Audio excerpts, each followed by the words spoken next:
I mean, what's all the fuss about? The tape was accidentally erased 9 times. Could happen. Like Germany accidentally invaded Poland twice. You know, it could happen. I want to tell you, let me put it this way. We got about as much chance of finding out what's on those tapes as we do of seeing Howard Hughes guest starring on Celebrity Bowling.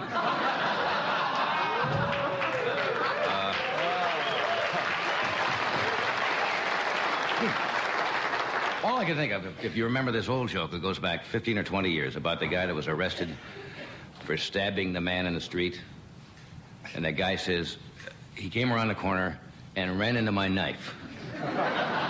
27 times. Backwards. It's a weird thing. Someone is in trouble. Now, as I understand it, I'm just reporting the news, you understand. Only 3 persons had access to that particular tape. Rosemary Woods, so she could be in trouble. Stephen Bull, so he could be in trouble. President Nixon, so Rosemary Wood and Stephen Bull could be in trouble.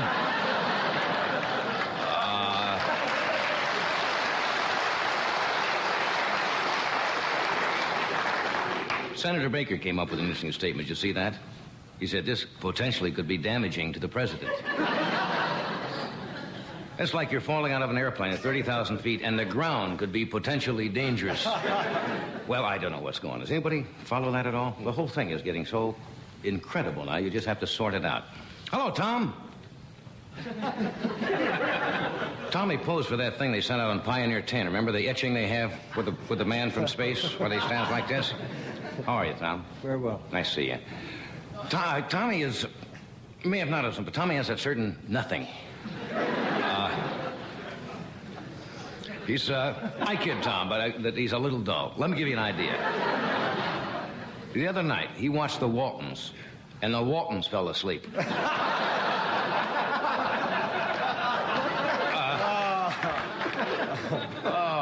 Isn't there any good news around in the world? You housewives will be excited to know, guess what's going up? The price in this country, very quickly. The price of meat. Meat is going up again, tremendously. Something's going crazy here. First gas went up, now meat. They finally got us. How do you siphon a steer?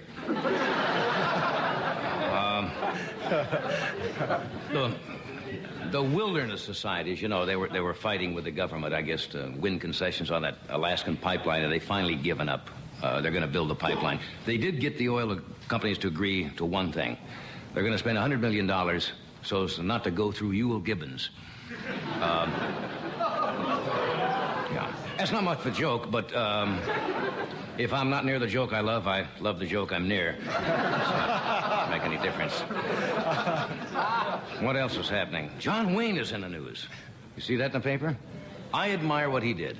He had an invitation from the Harvard students, the Harvard Lampoon, which is a satirical magazine, to come back and visit the campus. And I didn't think he'd take them up on it, because they've been blasting him pretty good, you know, as being very, you know, his political views. And he went back there and took them on and came out pretty well. Did you see it in the paper? He came through the streets in an armored personnel carrier with guys from the 5th Army or something like that on it. The only reason he did that because his tank was in a repair shop, or he would have... And there were some Indian protesters along the parade route, and just from force of habit. You're ahead of me, right? John Wayne had all the students form a circle real fast. Did you know? Well, tonight, this is going to be an interesting show. How many of you have seen The Exorcist, the motion picture? All right, we have the author of that book and the producer of the film. William Peter Blatty is here tonight. And if you couldn't figure out what that picture was about, Mr. Blatty will explain what it was about. He also said he's going to stay after the show and drive the evil spirits out of the studio. Did you see Mr. Blatty in line? He was the one sprinkling holy water out in the air. He is here tonight. We have Mr. Fernando Lamas. We have a very funny gentleman. Richard Pryor is here. And we have a new young lady on the show tonight. This is her first appearance on the show. I have not met her. A lovely young actress. Her name is Robyn Hilton. And she's going to join us tonight. The staff has met her. Pretty girl. Pretty girl. Oh, okay. Yeah, where'd Doc go? What is this jacket molting already or something? Thank you for coming. We'll be with you in just one...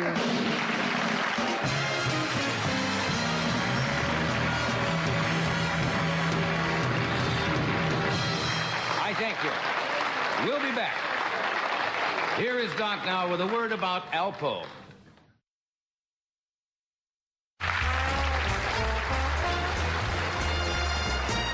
Well, we have a new mural back of the band there?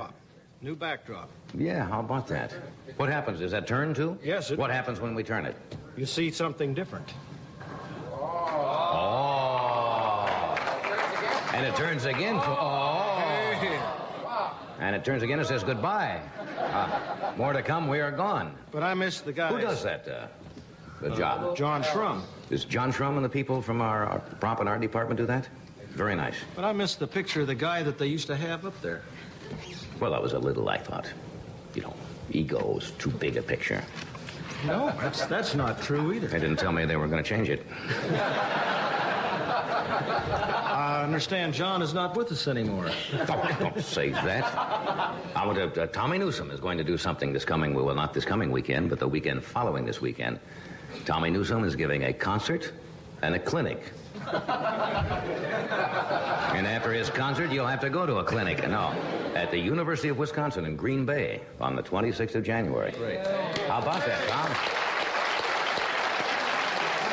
Now, I understand the concert part, right? You play and so forth. What's the clinic? What do you do in the clinic? Well, they hope to have it cleared up in 2 or 3 days. I know that.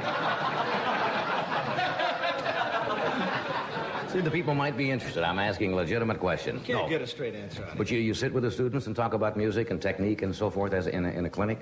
I've never been to one before either.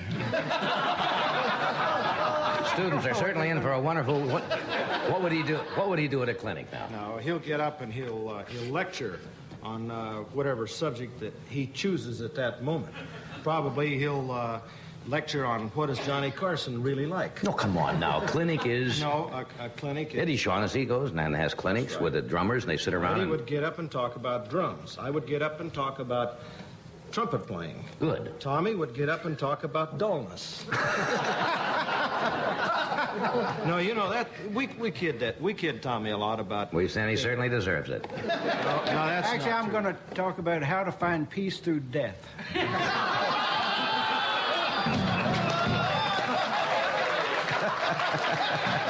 And Tommy has gone through all of that, so he knows. This is really reincarnation here.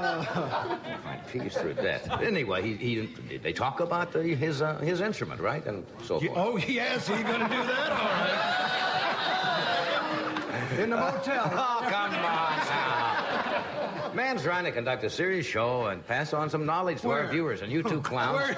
Where's this guy? Sit here. Okay, anyway, he's going to be back in Green Bay, which is probably lovely there this time of year. Oh. Why couldn't you get a clinic in Florida or someplace, or Palm Springs? You got to go to Green Bay. I'm going to Florida in July. That makes sense. Makes sense. The September clinic, Chlorthan, Death Valley, that he walks across. He and 30 musicians try to walk across Death Valley. You know, as much as we kid Tommy, yes, he writes really some of the most colorful and passionate music that we have in our possession. That's true. Tommy does a lot of the charts for the orchestra. Yeah. And that in itself is really great music. Unique talent.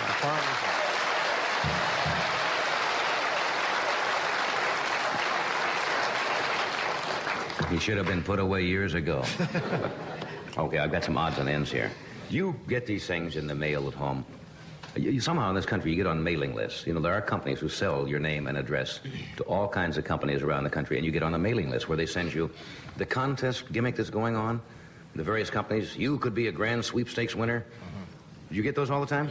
In your mailbox, dear Mr. and Mrs. Clarn, you are lucky you. You are one of the sweepstakes winners. Mail this certificate in and so forth. A gentleman sent me one that he had entered a contest. His name is Walter Wolanska, Wolanska, I believe. And he entered, and he got a letter from the Reader's Digest. And he was notified that he was a sweepstakes winner. Remember that? It's always a sweepstakes winner. And his check was in the mail. He sent me the check. I want to show you. First of all, I got his name. Can we get a close-up? First of all, they sent it to Mr. Wolanski instead of Wolensky. misspelled his name. He lives in Lindenhurst, New York, and here is his wonderful sweepstakes winner. $0.10. True, now I'm not making this up. He got a 10-cent check as one of the sweepstakes winners. Isn't that a lovely contest? Had to buy the magazine. What's the magazine sell for? Half a buck? Then 8 cents postage? He lost 48 cents on that deal. Isn't that something? I guess he's a winner. He's got the check here. Now I don't know what to do with the check. Here's an item. You know, if you think you got an energy crisis here, London and countries, England and Holland really have got countries, got problems. Of course they have countries. It's a picture of the girls that work over there in the, what's the club? Well, they're strippers. And they've turned down the heat. And these girls have to dress and make up by candlelight. It's the only heat they have and they're catching colds and goose pimples, and it's a terrible situation over there. This is sad, isn't it? Yes, it is. That certainly is. Patrons are yelling, "Don't give your coal to Contact, give it to me." That's direct from there. This is the silliest item I have seen in a long time. From England, Halifax, England. Sisters Tina and Tracy O'Brien, aged 3 and 4, left the hospital yesterday after recovering from New Year's hangovers. 3 and 4 years old. They had drunk a bottle of liqueur and some other alcoholic beverages. They apparently got 3 and 4 years old, and they got stoned. And they went to the hospital. Can you imagine a 3 and 4-year-old with a hangover? How do you sober them up? They're too young to drink coffee. Right? 3 and 4 years old, and they got bombed. Put them in the Ed McMahon ward, right? Yes. Let's see. Drinks. Who do you think the woman's name is? The president of the Women's Christian Temperance Union in this country is. Liquor dealers admit that since the energy crisis began, the consumption of alcoholic beverages has greatly increased. Her name is Mrs. Fred Tooze. Tooze. I don't know why that's funny. It's so, Mrs. Tooze drinks no booze. I mean, the whole thing is. Isn't that wonderful? Mrs. Tooze. It said, T for Tooze and Tooze for... Oh, you could do all kinds of things. Any rhymes to that? Yes, there are. And words we didn't use. You're in a terrible mood tonight. Did you know that the Coast Guards, men and women, now share the same bathrooms? They had a problem. They took women in the Coast Guard. They took women into the Coast Guard, and they said it required too much money to build as they say in the Navy, it's the head, right? So now they share the same bathrooms in our... What are you giggling at? You thought of something terrible again. Yeah, I just saw the sign on the door. His and Ms. You're on something tonight. That's crazy. All I can see is the captain walking in, somebody saying, "Attention." Do you know what filler items are in newspapers, what they call fillers? Mm-hmm. These are little items that they use to fill out a column when they don't have anything else. This must have been the slowest news day ever. I don't even know what paper it's from. This is what they call a filler item. The Jan Smuts Airport has been ranked, from Africa, Johannesburg, Africa, has been ranked as the world's 35th busiest. Do I lie? Now, would you say it's a slow news day? Has been ranked as the world's 35th busiest airport. That little gem, what's in there? I got the 3rd fattest dog in my block. What is, I don't understand this. Has 52,000 takeoffs and landings and serves 2 million passengers. It's only the world's 35th. Isn't that interesting? 34th is a wheat field in Topeka, I think. What else we got here? These are just some crazy things. But I love the sweepstakes. I got one the other day where they actually had my name printed in. Have you seen those? Where they send to your house and says, "Wouldn't you like to see your name here?" And then they printed your name and address in where it says, "Grand Sweepstakes winner." They offered me one last week to win the dream house of my choice. Have you seen that one? They put your name in. You can win the dream house of my choice.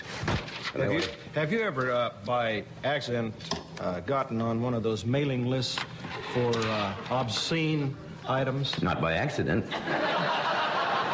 No, I mean, really. No, I didn't make no accident about that at all. I said send it right here. No. Yes, I've received some things in the mail That's that I did embarrassing. not request. and you open them up, and that's wrong. And the first thing you should do is go right to the Postmaster General or write the company and say immediately advise them that you want your name taken off of any kind of mailing list. You have a right to do that, you know. If you receive this stuff in the mail that is unsolicited, you simply write back and say, right now, get my name off that mailing list. That's right. I mean, how many sets of whips can you use? What list did you get on? I got on the Crazy Foam and, no, they do. They do send all that stuff.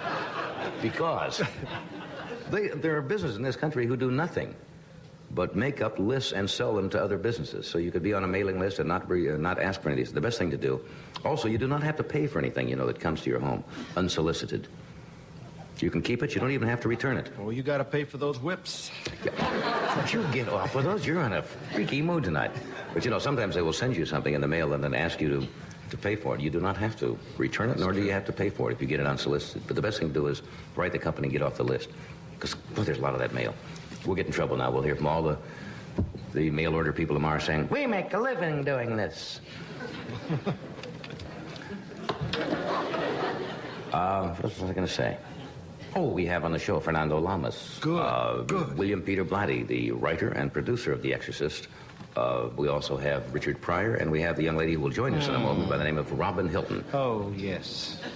I have not. You must have seen her. I have seen Robyn Hilton. I have not seen her. They say she's a pretty young lady. This is a lady for sure. And I want you to treat her with dignity. We'll be right back after a word from one of our sponsors. Just be there.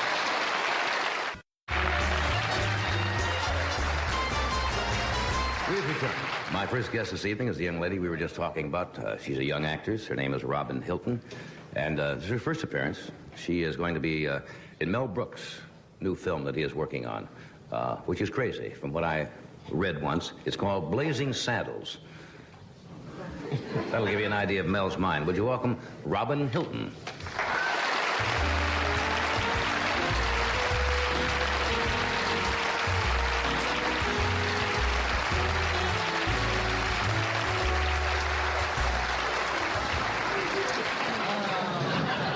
How are you, Robyn? It's nice to meet you. And everything that they have said about you is true. You're a lovely-looking young girl. Thank you. Yeah. You've done television before, not our show, but I mean, yes. You've been on other shows. Yes, not talk shows. Not any of the talk shows? Well, you've done, the Situation, what have you done? What we might have seen you in? Let's see, Police Story. Police Story? Temperatures Rising. Yeah. I haven't done a lot of television. Yeah. Where are you from? Originally? Yeah. Twin Falls, Idaho. Is there somebody there from Twin Falls? Figures. I guess. That's nice country back there. It really is. That is beautiful country. A small town? Yeah, it's the third largest city in Idaho, which doesn't mean anything. Yeah. I'm from a farm, actually. I'm not from the town. Yeah. How long have you been in California? About 2 years. Yeah? What made a girl from Idaho to decide to come to California? Oh, to be a movie star. Really? Right. Well, did you enter beauty contests and things like that back there? No, I didn't. I don't believe in contests. Really? Right. That's what most girls do. They go into a local beauty contest and somebody says, why don't you go to Hollywood? And... Right. No, I decided when I was 3 years old to become an actress. Really? Right. I decided I'd be a star. Why? Who did you admire? Would you go to movies when you were young? Oh, yes. I would say, before my time, I'd say Carol Lombard was super fantastic. Carol Lombard, yeah. Right. Clark Gable. Clark Gable. Right. How about the current people? Don't you, any of the current young stars intrigue you? Neil Diamond. Neil Diamond? Right. Yeah. That's it. Doc, you have fallen quiet over there. No, I seem to have lost my Congressional Medal of Honor. Never.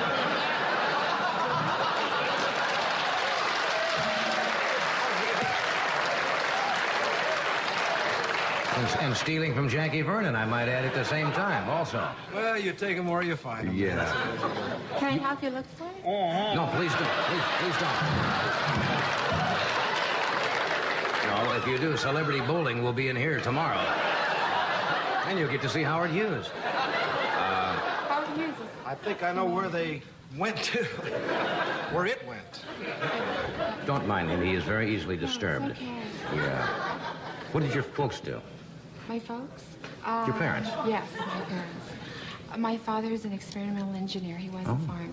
Yeah. Yes. Did you ever live on a farm? Oh, yes. I was raised on a farm. Really? Oh, yes. When you tell people that, they got to say, oh, come on, right? Because you don't No, look like I the was. typical farm girl. No, I did.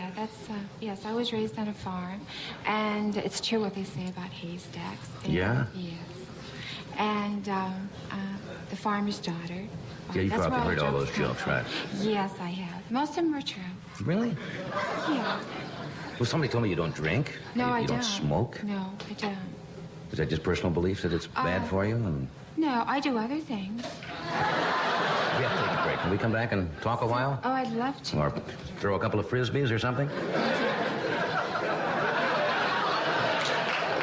We're going to be right back after this word from Gentle Excedrin PM. It's the pain reliever that helps you get a good night's sleep. We'll return now. We disappear once in a while for commercials and stuff. If you just joined us, this young lady's name is Robyn Hilton from Twin Falls, Idaho, who grew up on a farm and came out here to become a movie star and is now working. Have you finished the movie yet with Mel Brooks? Oh, yes, we called finished Blazing a long time Saddles. ago. I read this. He sent that script to me once to read. It was called Black Bart at that time. It was. And they changed it to Blazing Saddles. Yes, they decided that Black Bart sounded too much like a black movie. Yeah. Which, you know. It's a crazy, insane script. totally I remember insane. reading it, and it was just nutty. It is. Well, Mel Brooks is totally insane. I mean, Yeah. incredible man. Incredible to work with. Yeah. Very funny. I play Miss Stein. Miss who? Miss Stein. Miss Stein. Right, his secretary, who doesn't type and doesn't take shorthand, but has other redeeming attributes. That's good old Mel. Right. How did you meet him now? Did you meet him through something else you had done, or did No, you have no, to go no. audition, or? Yes, I did. I just walked in and he says, you're Miss Stein. It was really insane. You just walk in the door and Mel just made his decision like that. Right, it was very fast. Before I knew it, I was up in wardrobe. Before you knew it, you're up in wardrobe. Right. Good old Mel. He has an eye for casting. Yeah, he he really does. does. It's very good. But he didn't hear you read any lines, or? I read 2 lines. 2 lines. Yes. Cool. What were? I don't know whether I want to ask you what those lines No, were. Like, where is wardrobe and how are you, Mel? Right, that was just about. Anyway, the wardrobe. I don't have very much wardrobe in it. You know, I wear sort of a little nighty kind of thing. I think they call them corsets. That was the name. Yes. Yes, they used to have corsets. Right, in sort of a misty lilac, and I wear about 5-inch heels, so that he hits me just about here. And he's very short. He's very, very tiny little man with incredible energy. Always running around. Yeah, he does. A lot of energy. Yes, he's like he's everywhere all at once. That's Mel. Everywhere at once.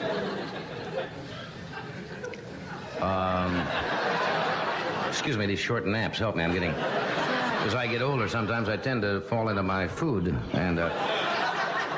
You meditating? Yeah, I do meditate. You meditate? That's very good. No, Oh, but it's good for you. yeah. Somebody told me you were an astrology buff, or not?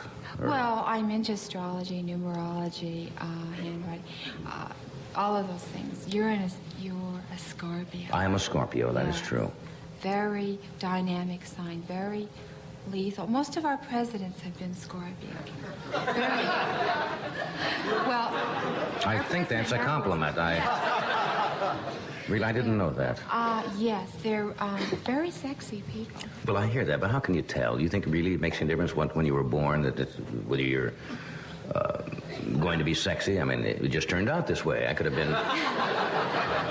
No, I think it definitely does. They're very strong people. Very much like to get ahead. They like to have the last word. Stubborn. Yeah, I hear that all the time about they're stubborn Very, people. What sign are you? I'm a moon child. A moon child. Yeah. How sweet it is. Very sensitive. They used to be called Cancer, did it not? Yes. They changed it to moon child, I guess. Moon child. Sounds more romantic. Yeah, what's with moon child? Cancer's got to turn you off. Yeah. Right. How about moon child? What is Moon children, that's your best sign, you know. it's your best sign? No, your sign. Scorpios like moon children. It's Oh, I see. an I see. instant It's kind. good for me to be involved with a moon child. Yes, that's one of your better songs. What, you're raising your hand? You want to leave the room? Or what, Doc? No, in case she doesn't interest you, I'm a moon child.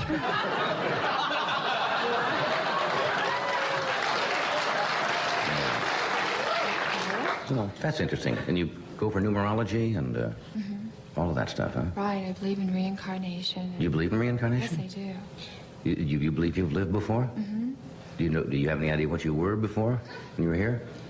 Well, lots of people do. They say, oh, I was here as Aristotle. I was here as, Queen Nefertiti. Oh, no, I don't think. I know I've always been female. Mm-hmm. That I'm sure. Well, no argument here. What would you like to come, if you had a choice, and you could come back as somebody else in your next life, would you choose yourself or would you prefer to be somebody else? Oh, no, I like being myself. Mm-hmm. That's fine. Would you choose someone else? I think it might be nice to give somebody else a shot and come back as somebody else. Like who? Oh, like my wife's first husband? Why? Well, I don't know. It just occurred to me.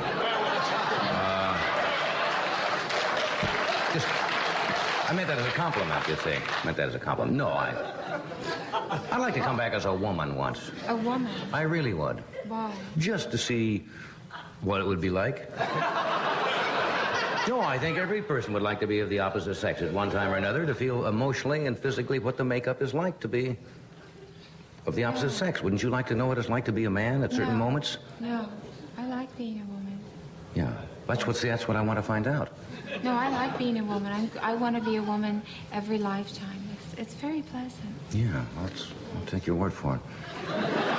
Somebody said you've been offered to do a layout in Playboy magazine, and you have elected not to do it, right? Yes, right. Well, now, lots of young ladies would think that would be a fine opportunity. No, they offered me 10. They didn't. I held out for $11.50, but you know. $11.50? No. I think that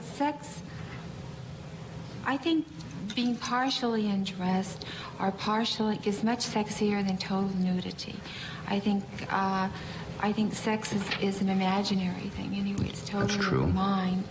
And I think it's much more fun to undress someone than have them undressed. Hey, Doc, I think that's the fun of Christmas, is opening the presents. You know?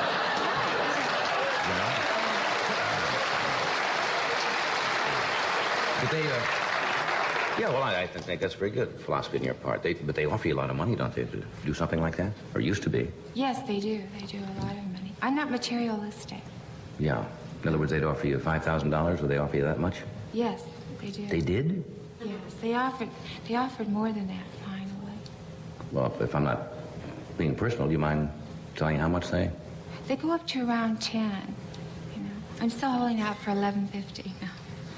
$11,000. No, I really. I'd Indian wrestle Virginia Graham naked in Macy's window. No, I wouldn't either. No. I don't know why that came up. No, I think that's good. It might not help your career at all, actually. No, I don't think it would. I'm doing just fine. Yeah. Now, what are you doing now? You finished the movie? Yes, I just did another movie, and then I'm doing the series Doc Savage. It's coming up sometime in February. Yeah. Well, it's nice to have you here tonight. Thank you. Are you all calmed down now? You said you were a little nervous between commercials. Wasn't this easy? It was very easy. What's that fun? Oh, it was fun. Excitement. All right. We'll, no, I did that once, didn't I? Headaches. Are you nervous? What? Are you nervous? No. Oh, God. We'll return after this word from Formula 44.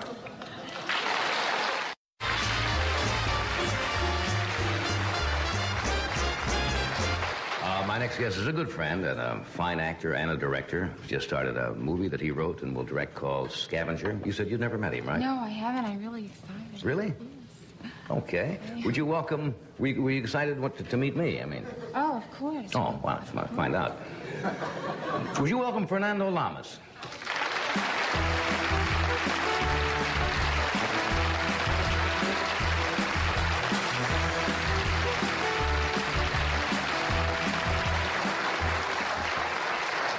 Robyn, you can come back on this end of the couch.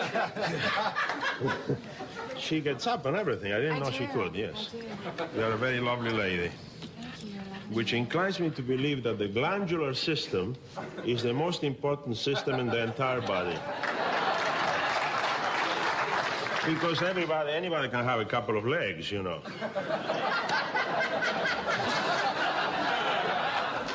Can't we ever get this discussion on a high plane with you? That's a very high plane. That's a very high plane. Yes. I'll just stand here and do the straight lines for The you. lady tonight. does not recognize the law of gravity. It's unbelievable. You're a very beautiful lady, and not only that, you're warm and tender and intelligent. My God. Thank I was listening to you backstage. Oh, you were. Yes, and of course you flustered these two gentlemen to no end. I really don't know why. You Latins are always, you pour on the accent. My hand. Look at But you. my hand is trembling. You see, guys with accents always have an advantage. It helps a little bit. Don't they? Because the average woman thinks if a fella has an accent, whether it's French or Spanish or whatever, is somehow mysterious and has more emotional qualities within him. That's true. It helps when they do not understand you, Right. Never thought Because you of can that. always say, I didn't say that. I didn't mean that. I didn't mean it that way. It just came out that way. Would that Like, how about it? be so smooth of you? Yes, yeah. But don't you find that with women also? Definitely. That if a woman has an accent, that men somehow get a little bit odd because they think she is they're kind of mysterious. That's not only mysterious, true, is it? Most of the time, they're just dull. Have you noticed that the mysterious people are generally mysterious because they have nothing to say? And I think it's a marvelous way out. You stay in a corner, mysterious, serious. People are very interesting men. Just dumb. Nothing to say. That could Grow a be true. mustache like this and stay very serious. Maybe a patch in the eye. People say he's really something. Yeah, it's a little Nothing. mysterious thing. It's not a bad idea. Let's try it one of these days. Who would you like to meet in Hollywood you haven't met, Robyn? I mean, I'd like to meet her. I know, no, I'm not talking Oh, I about you, see. outside of you and Neil Diamond. Neil Diamond. Yes. You're very big with Neil Diamond lately. I am. Yes. You got a thing about him? Yeah, I have a thing about him. You do. What thing do you have about him? It's purely physical. Purely physical. Yeah. That's the only way it should be. To begin with, Yes. Then it might evolve into something spiritual. Spiritual. Then you drop it.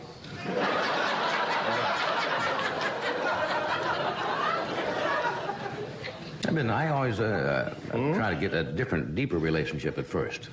Oh, really? Yes. Isn't that longer? Yes, but It takes longer, right? well, certainly. Well, what happens if when the moment of truth comes and she says, that's why you worked so hard for all these weeks? Now what? It's better to go right to the moment of truth then, first. If that works, then the rest is easy.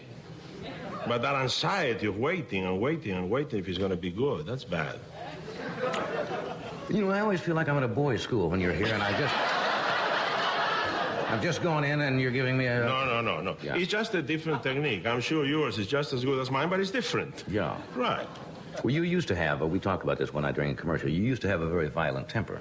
And Yes. you said you've got it under control in the past few I years. got it more or less under control. Yeah. Yes. Have you ever met anybody who's got a worse temper than you have? Say? Oh, many people, Yeah. especially ladies.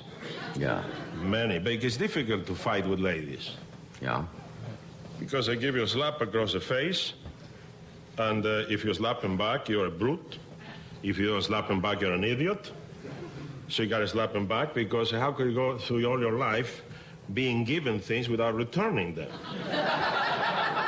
It makes you selfish. Don't they do that in some countries? The men physically Oh, yeah. whack them? Definitely. Would you wish a man to slap you? No, I don't like violence. Of course not. No, I don't. I don't believe in slapping women. I really don't. Unless they slap you first, Oh, I see. Because I feel that when they slap you, it's because they probably want a little bit back. Really? Yeah, it's a tension that builds into some things, sometimes. Yeah. Mm-hmm. I don't try. You're thinking, eh? No, I don't think I could really do that. No. If you got hit first, have you ever Have I ever... been hit by a lady? Well, it wasn't a lady. He was not a lady. Well, no, because if she would have been a lady, she wouldn't have slapped me. Right. Right? That's a marvelous way out. Yes, beautiful. Yes. No, I was a long time ago when my temper was what I didn't control it as well. You have bad temper too, right? But I had to learn to control it. Right. Well, you have to. As you mature and grow older and tire, of a lot of things. Yeah, age will do it. You just get tired of doing every that. time. Every time. What do you do when you get depressed? You always seem to be in a good mood. You never seem to... No, I don't know, up and down my ways are. I get depressed sometimes. Yeah, what do you do about I get it? frustrated. Well, before I used to just sit in the chair and say, oh, my God, everything's terrible, and just sulk about it. And, I try to just knock off that negative feeling, incorporating a positive on top of the negative. Talk to yourself. Talk to yourself out. Get the hell out of here. Like what's a devil standing, a little devil standing there. Say, get out of here. Leave me alone. It's raining, so what? It's good for the plants. The potatoes in Idaho are going to be big. How do you do? Well... Kiss my spuds. Yes. Whatever. Spuds are potatoes. Don't people know that? That's what they are. Right. I don't know why I thought about that. Yeah. Who would you like to come back if you could come back in another life? I'd like to be a kangaroo. You'd like to be a kangaroo? A kangaroo. Okay. A lot of jumping around. Yeah. No, but if you... Seriously? Yes. Who would you like to be? I haven't thought about that, but no, I was listening to you backstage, and it might be a very good idea to come back as a woman. Wouldn't you like to know as a man? Get kind of even. Right, Right, learn all of their ways. You see, women are terribly strong. Yes. And interesting, much more than we are. We are little babies. Women are much more strong, much stronger in a crisis. And when things go wrong, women are much stronger than men. You know what happened if we had to give birth? Humanity would end in a month. No more kids, forget it. No. Oh, the pains, no more. And they go along, they have 10, 12 kids, and they're marvelous, We used to do a thing on the show talking about if you were in a hospital room. Yes. In one room. And somebody had to share the room with you. And it couldn't be a relative or anybody, a blood relative. Yeah. Who would you choose if you had to say 6 months now? 6 months? Now, you're saying that just as a physical thing. Oh, okay. Well, 6 months, you're going to be in the room. Oh, I was incapacitated. If I were incapacitated, let me choose somebody with a certain spiritual qualities and intelligence so we can discuss things. I'm very spiritual. I know you are. I'm sure you are. I am. But you find the strangest things inside of buildings that appear to be something else from the outside. Yeah, definitely. It's true. I could be very stimulating for longer than 6 months, I'm sure. Mm-hmm. I'm sure you could. I could. Yeah. Uh-huh. So whom would you choose? What kind of person, eh? Anybody. You can have your choice. But you're 6 months, you're with them alone. If I can be serious for a second, I really... It is an interesting If it's premise. serious for a second, okay. Sure. Half a second. I would like to be with somebody so highly evolved spiritually that would probably help me go through whatever it was that was keeping me right there in the hospital. Mm-hmm. In other words, somebody to discuss the problems of the moment, the fears, the anxieties that would go, obviously, with a situation such as that. Yeah. I don't know if it would be a man or a woman or dog, I don't know what. Yeah. But in that case, yes, something that would answer some of my questions, anxieties, and fears that we all have in situations such as that. Answer. Now, if I was physically capable of performing, then I wouldn't need that type of baloney. All of a sudden, that was baloney. Right, because you see how sweet and how tender everybody is when they think they're dying? And the moment they get well, boom, they before. So it's just for the moment, huh? That's it, just for the moment, I figured you'd say something like that anyway. We have to interrupt here for a brief moment. We're coming right back. Stay with us.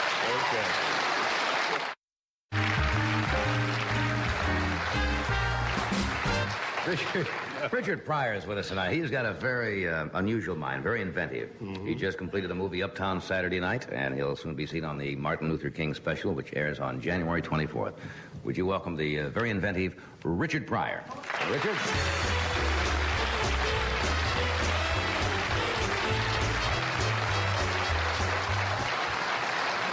Hello? Hope I'm funny? I used to do stuff that was interesting, because I'm from Pryor, Illinois, and it would get kind of dull, and I'd go and hang out with the winos on Sundays, because they knew everybody, you know. Especially, they would speak to anyone, you know, Dracula, anybody. Hey, boy, where'd you get that cake? You live around here? Who's your people? Why'd you get them teeth fixed? Blood dripping all out your mouth. Why don't you take care of yourself, boy? Either I'd go to the bars and watch fights. People love to fight when they get drunk. I used to watch them. Especially, they always want to fight Orwell. Orwell was a friend of mine that fought the police. I knew he was bad. Right, because the police will do anything to you, right? You know, they... Move along. Stop having so much fun.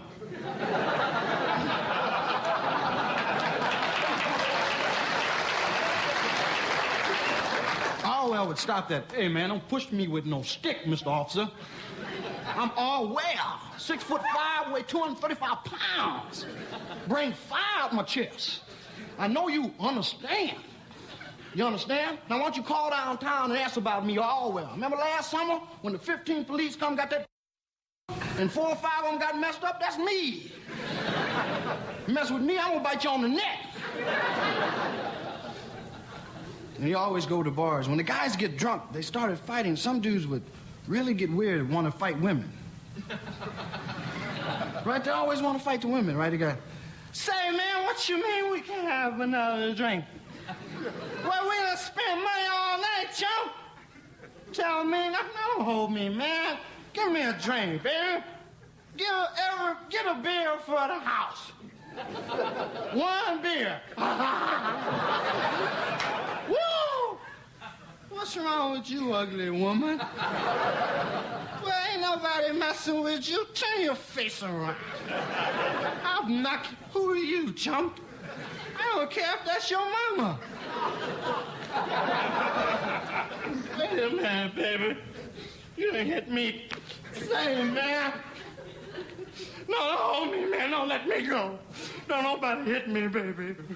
Don't nobody hit me and get away with it. Well, do something, baby. You done kick me in the man. Don't nobody kick me and get away with it, baby. I mean that.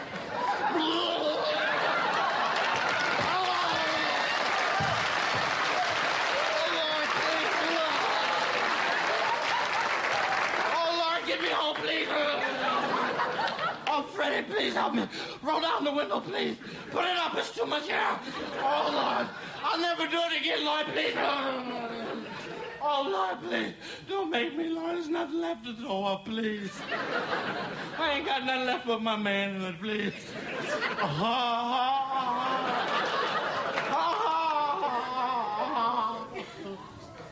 Thank you, baby. You my man. I'm gonna get him. Kick me. I'm gonna kill him, baby. Hey, mama. Hey, baby, open the door. It's me. What's happening, baby? What's wrong with you? I know my breath smell bad. I've been outside in the barroom, baby, trying to defend your honor. You know, what's the matter? Why you mad at me? What was there in the glove compartment?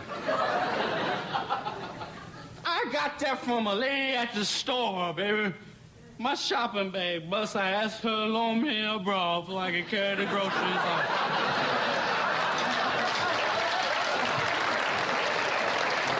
That's right. You know I love you, baby. Help me get my clothes off. I'm crazy about you, baby.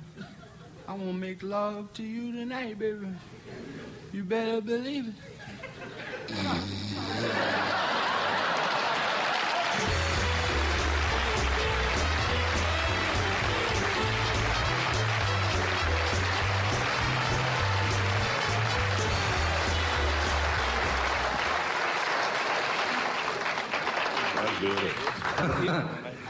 That's beautiful. The great things to draw on when you're growing up, right? Because it's all true. Yes, sir. Saturday night fights. Yeah. At the bar. I grew up in the Midwest, in the small Midwestern town. On Saturday night, the kids from the farm, I live in a small town, but the kids from the farm would come in on Saturday night, and no fat on them at all, just one large bone. They would come in, and the sun would hit them, you know, the neck would be all pink here and white from then on down and up to the arms. And it was like they'd hit you with a club. You'd say something, and it'd come back about this far. They were tough on the farm. I remember farm dudes, we used to have a lot of semi-race riots. Semi-race? Yeah, you know, you just fight in your neighborhood, race riot in your neighborhood. Then Monday you go to school and wait till the weekend. But we used to, and it used to be a big hillbilly dude, man, used to walk, and it was Charlie Eggy. He didn't want nobody to walk through. He said, hey, look, man, you walk around the other way, you understand? I'll dust you off. And it was a big farm guy. I said, well, I'm just coming along any kind of way I can, just walking down through here. I said, don't you come down to him. And the cat didn't fall. Yeah. And the dude went, my man. Hey, let's have some fun. How about a drink? Yeah, you give them your best shot, and they just stand there and go like that. Yeah. Let me interrupt. We'll be that's your word. We'll be right back.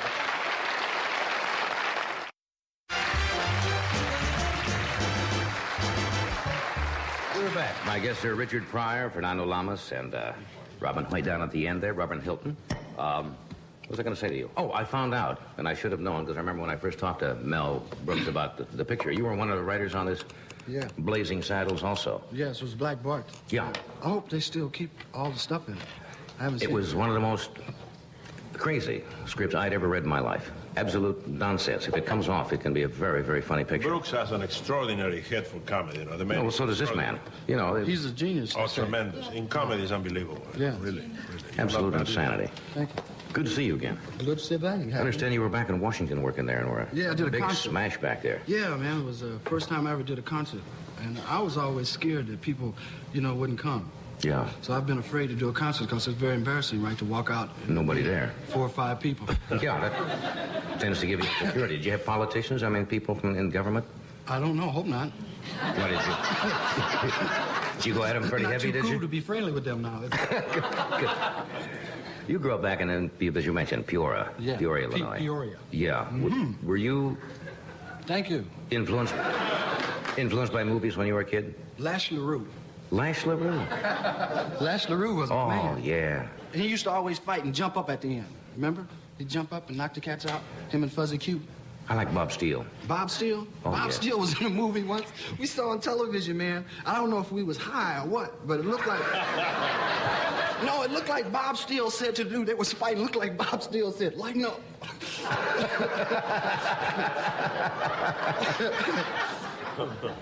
Yeah. Then did you play Cowboys and Indians? Yes, we did. Yeah. Yeah. That's Not universal. Indian so much. You don't want to, didn't know. Sometimes my mouth don't work. I have to do that. Yeah. Carry it through. There's no need to stop in the middle and try to clean up. Just go right on with it. You got up one night, we were talking the last time you were on the show, I was interviewing somebody, and you just got up and went, hey, yeah, and sat down. Mine back. Yeah, you said you just had to clear Yes. everything out once in a while. Yes, I do. We don't have a bathroom. How young were you when you first appeared in front of the public? I think my first performance was like my uncle Dickie bought me a cowboy suit, right, with 2 guns and stuff, and I was in the front yard, you know, and all the family was sitting on the porch, and there was some dog poo-poo in the yard, and I slipped and fell in it, Big screen. and huh? they started laughing, so I got up and fell in it again. First rule of comedy. You young comedians, that's your first rule of comedy. The old dog poo-poo fall. And you can It's in the books now. It's in the books. It's dog poo-poo take number 1. I think there's 2 or 3 takes. Then you progress on from there. When was your first time? I was in school play and did something silly, said something, and everybody laughed. And all of a sudden you find that by doing something, usually with sounds. Yeah. When you're a kid, you do crazy sounds or voices, and you find out you can get people to laugh. You can get hooked. Can you do a sound for us? Do a Well, I sound. hate to do the ones that get the biggest laugh. We did all kinds of terrible things in school, you know, but you find out very early that you can get reaction, and so you do it, that's all. Yes. So, we'll take a break here, sell something. Have you seen The Exorcist?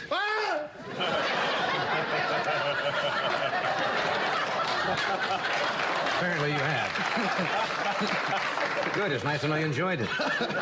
We'll be right. I thought you didn't like it for a moment. Here's a word from McDonald's, and nobody explained it to me like that. Right? Yes, thank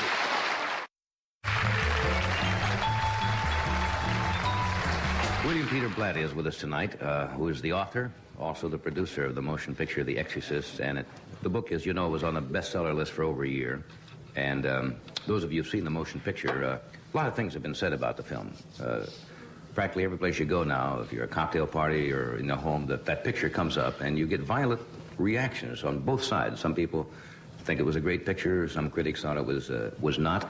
Well, I'll tell you one thing. When you see the picture, it leaves an impact on you when you walk out of the theater. You have known you've seen something. Would you welcome the author and producer, William Peter Blatty?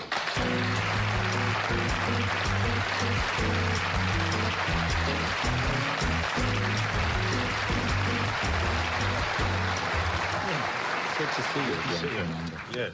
Bill, I wish I could ask you one question that you probably have not been asked since that picture came out, but we screened it one night, and about 10 people watched the movie, because people told us before you see it, they said, don't see the picture alone. Mm-hmm. They said, see it with people. And I think it's better to see it with people because you get divergent reactions to the picture. Yeah, I know. There is one should not see the film alone, which is probably part of the problem with some of the negative reviews. You know, you cannot... Reviewers insist upon sitting alone in a cold screening room. And there is a chemistry. I mean, the film is an assault upon the nervous system. It is that. And the concentration of other bodies around you and other brains around you is a part of the effect or the impact of the film. Yeah, it's like watching a picture in a drive-in sometimes where you don't have the reaction with the other people. You're hearing it all by yourself. Well, a comedy. I mean, you can't see a comedy in a drive-in. It's murderous. It's insane. Did you think the picture was going to get this kind of reaction? Now, as I said, some of the critics in the East didn't care for the picture. Many other reviewers of fine credentials thought it was one of the year's 10 best pictures.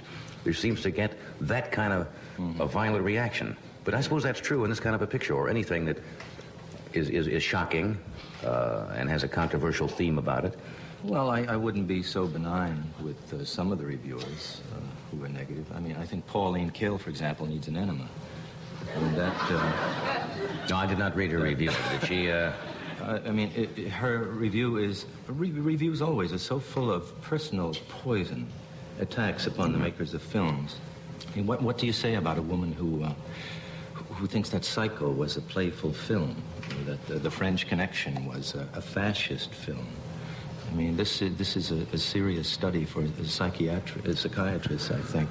Pauline Kael... I've asked excuse me, forgive me for interrupting, but I've asked people who saw the picture and said they didn't, and they said, well, I said, did you read the book? And they said, yes. I said, well, that's what the picture is, really. That's right. You followed the book very faithfully, and the book was horrifying, and it's shocking, and it assaults your senses. And I assume that when you went to make the picture, that's what you went to do, that's what the story is about. The intent is to move the viewer. This is based upon what we believe is an actual case. And in addition to having a passionate impact upon you, it's supposed to tell you something. As you know, there are people who have been fainting in the theater, between 5 and 10 every performance. And you wonder, is that too much? Well, when Aeschylus's Orestes was first presented before an ancient Greek audience, it's reported that grown men fainted. And, of course, you wonder, really, only a psychiatrist is competent to comment on why we get this reaction. But I hope that it's because that the viewer is, some viewers are frightened, but it's touching a nerve. And I wonder how often that nerve is the realization that the horror on that screen, that demon, is the ultimate father to, the ultimate blood relation to, and the ultimate destiny of cheating your brother and calling it business. Yeah. I think that's what it comes down to. But I'm happy about it. We have the smelling salts handy all the time, and I'm sorry that some people are made uncomfortable for it, but I'm glad because it's done what it's supposed to do. It is a shocker, but I have found the interesting thing about it, as you say, when you see it with a group of people, you find out that people are affected by different things. Where some people will see a particular scene that might be physically unpleasant. That doesn't bother some people, but the language of the young girl, which she uses, upsets them tremendously. Well, it should have. They see different things. It is upsetting, but the grown people will have different reactions to what they see as horrifying or obscene. I myself, excuse me. I'm Yeah, sorry. go ahead. Did the picture have any effect in the girl after? Is the girl all right? The girl is so psychologically sturdy to begin with. She's okay. Oh, she's tremendous. I think that was, I don't know how that Because started. you see, when I read that book before he went into the print. You know, Noel Marshall gave it to me. Oh, yes. With your typewriter. Yes. And it was a thing like this. Mm-hmm. And I said, where are they going to get this girl to play this? You know, and what is going to happen to the girl in the process of getting involved in this thing?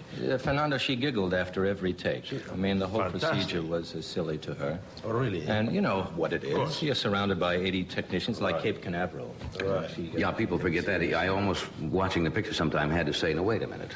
I know that there are 80 people standing around, and the prop men are doing these things to get my own mind away from what was going on, almost to bring it back to reality. I thought it was a very religious film myself. A lot of people have said that there is a... The Catholic News, which is the official archdiocesan newspaper for New York City, called it a very deeply spiritual film, as a matter of fact. They're calling it actually a fight between, if you believe in this fight between Satan and God, right? That's what bugged Pauline Kael. She said this is the greatest recruiting poster for organized religion since Going My Way. And, that irritates the hell out of her. You know, I really think Miss Kael needs has a speech impediment, namely her brain, which, if I've located its position correctly, the enema should solve. I see. I mean, she belongs. I want to do a number on it. I mean, these people say whatever they want about us, and we never have any recourse or rebuttal. You bet. She didn't like Citizen Kane either, you know.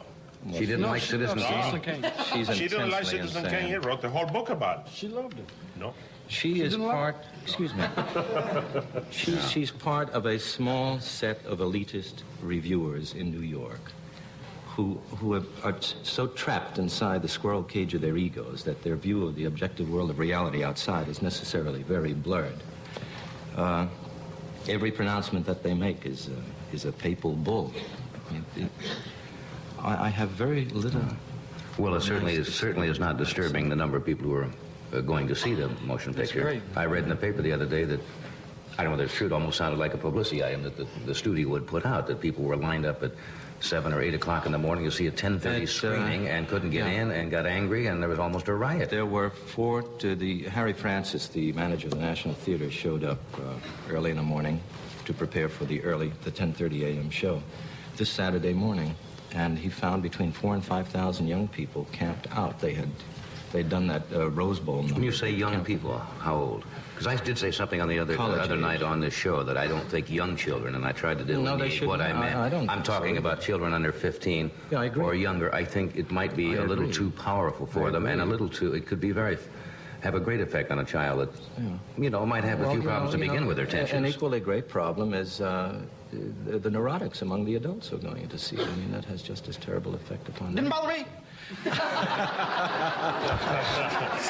Could straighten you out. You think it's a straight film. You saw it as a musical. What do you know? Let me ask you this, Bill. Let me take this break here first, and we'll come right back after this word of interest.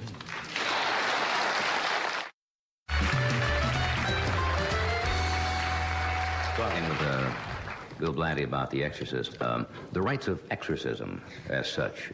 Obviously, you researched this because I read, as you said, from the Catholic News, said that obviously this was carefully researched, and there are